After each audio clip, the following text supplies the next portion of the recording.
Most gardeners today are obsessed with compost bins, tumblers, and piles that need constant turning. But the truth is, long before anyone was talking about active composting, old farmers were quietly building soil in a far simpler way. No piles, no heat, no maintenance. My grandfather called it the sleeping soil method, and it worked while he rested. It's not composting in the modern sense, but rather a natural process that lets soil biology do the heavy lifting, rebuilding rich humus right in the ground itself. The secret wasn't compost, it was living soil in disguise. My grandfather never kept a compost pile, yet his gardens had the richest, darkest earth you'd ever find. His secret was to feed the soil in place. Instead of removing plant matter or kitchen scraps to a separate heap, he buried or layered them directly into planting beds. This lazy man's composting built fertility where it mattered most, right where the roots would grow.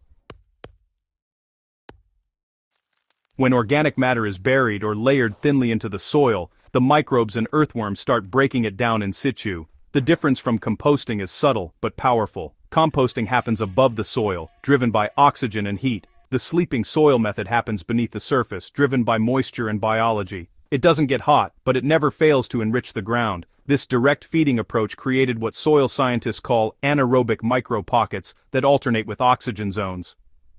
These alternating zones encourage different microbial groups, some that break down cellulose, others that fix nitrogen, and others that create humic substances. In simpler terms, it's a balanced underground factory that builds humus continuously without waiting for a pile to mature. Modern composting focuses on speed, get it hot, turn it often, and hope it finishes in 6 weeks, but my grandfather's soil didn't need that rush. The buried layers fed microbes 24 hours a day, producing constant, steady decomposition that never paused for weather, dryness, or neglect.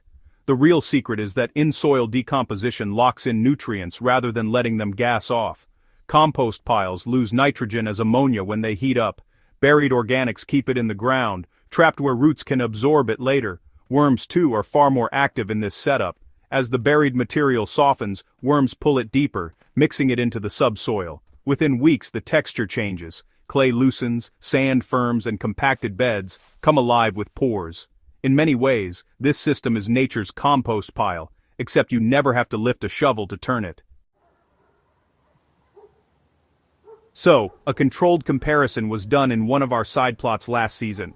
A traditional compost-fed bed versus a sleeping soil bed. After about 2 months, the sleeping soil bed had 38% higher worm activity, double the moisture retention, and you could actually see fungal networks weaving through the decomposed layers. The compost-fed bed had nutrients, sure, but the structure just wasn't the same. That's honestly the part most gardeners miss. Healthy soil isn't just fed, it's built.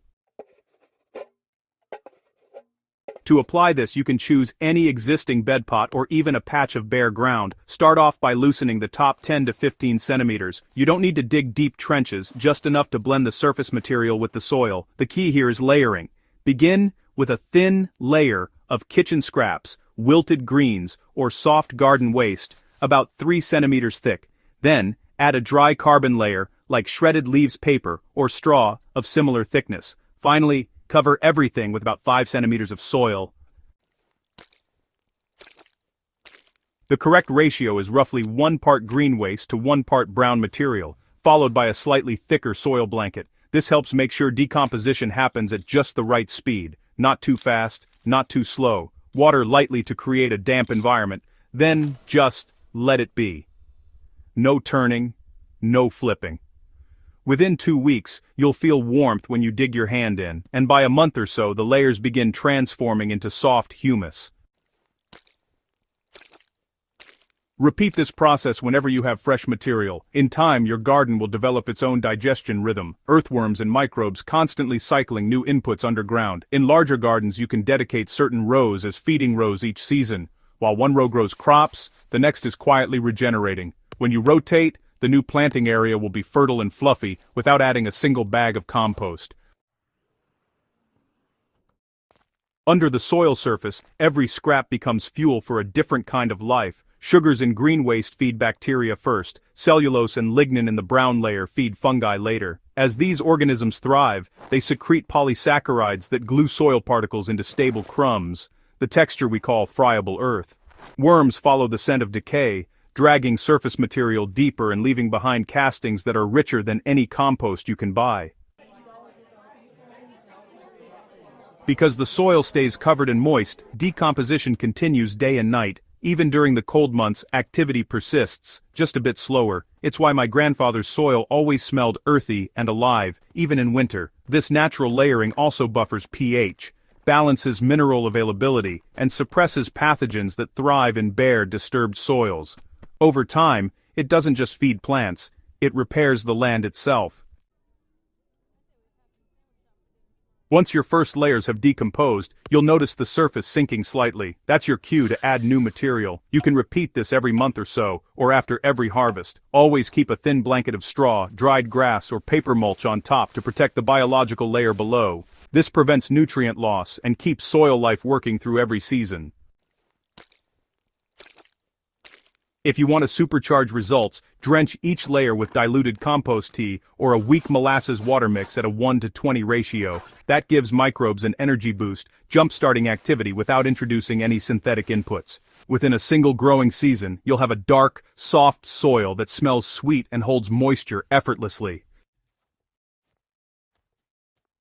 My grandfather never used the word regenerative, but that's exactly what his method was. He built soil as he grew, turning every scrap into future fertility. It wasn't fast, fancy, or photogenic, but it worked, and it still works today. The sleeping soil method proves that you don't need fancy bins, thermometers, or constant effort. What you need is patience and faith in biology. If you've been struggling with compacted ground, nutrient loss, or endless compost chores, try this approach for one season. Feed the soil where it lives and let it build itself overnight. You'll wake up each morning to richer, more living earth than the day before. For more timeless soil-building methods like this, make sure you subscribe to Hydro Haven and share this guide with other gardeners who want low-effort, high-impact results. The simplest secrets, like my grandfather's sleeping soil, are often the ones that never stop working.